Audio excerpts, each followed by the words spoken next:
Ya, gimana Pak, tanggapannya terkait eh, rumah warga katanya dan sawah kebanjiran saat ini di kampung ini? Baik, saya selaku pemerhati lingkungan dan sosial yang ada di Kabupaten Lebak ya. Ini sejak kemarin hari Kamis mendapat laporan dari berbagai warga bahwa terjadi genangan air ya atau banjir di Kampung Buek, Desa Cisangu, Kecamatan Cibadak, Kabupaten Lebak.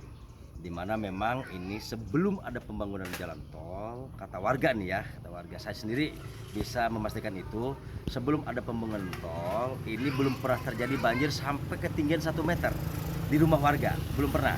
Paling di rumah warga yang paling pinggir dengan sawah itu pun tidak sampai masuk ke rumah, hanya di pinggir-pinggir rumahnya saja. Namun di saat ada pembangunan tol ini dampaknya sangat terasa. Ini sampai terjadi luapan air yang begitu luar biasa sampai masuk ke rumah-rumah warga setinggi 1 meter. Nah, setelah saya punya selidik ini, jadi tata kelola sanitasi air dari pengelola tol ini yang memang buruk menurut saya ya. Itu karena apa? Sehebat apapun, sebanyak apapun hujan yang datang, air yang datang, kalau pengelolaan sanitasinya baik, sesuai dengan katakanlah dengan aturan yang ada, ini tidak akan berakibat adanya banjir seperti ini. Mengingat banjir ini baru kali ini, gitu tuh. Sejak dari dulu kala ya, seperti yang saya sampaikan tadi di muka, bahwa banjir itu tidak pernah masuk ke rumah-rumah warga. Seperti itu.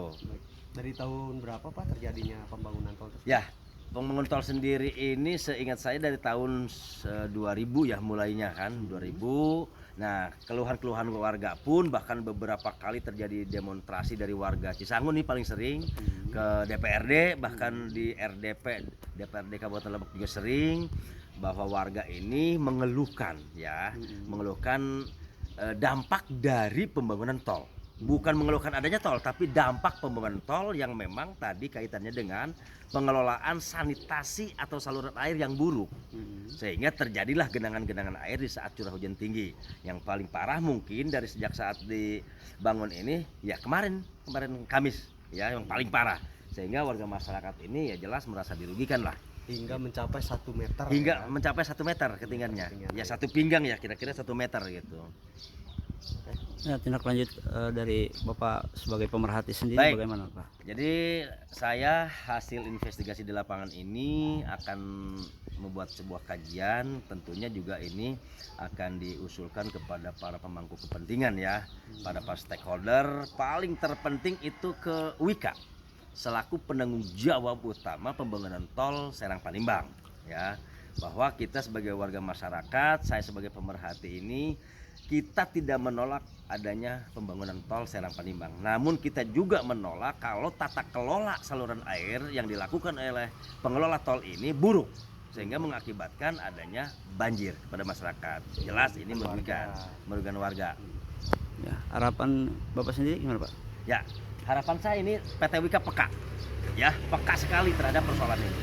Jika tidak peka, maka PT WIKA ya tinggal tunggu nanti akan didatangi massa oleh masyarakat ya, mungkin termasuk saya di dalamnya, karena ini kita mencari keadilan. Sebelum ada tol, katakanlah masyarakat tidak merasa dirugikan. Namun ketika ada tol, terasa banget ini terjadi banjir. Jelas, mau tidak mau gitu kan, ini WIKA harus bertanggung jawab. Itu harapan saya ya, WIKA membenahi saluran-saluran air yang ada di masyarakat. Makasih Pak. Siap.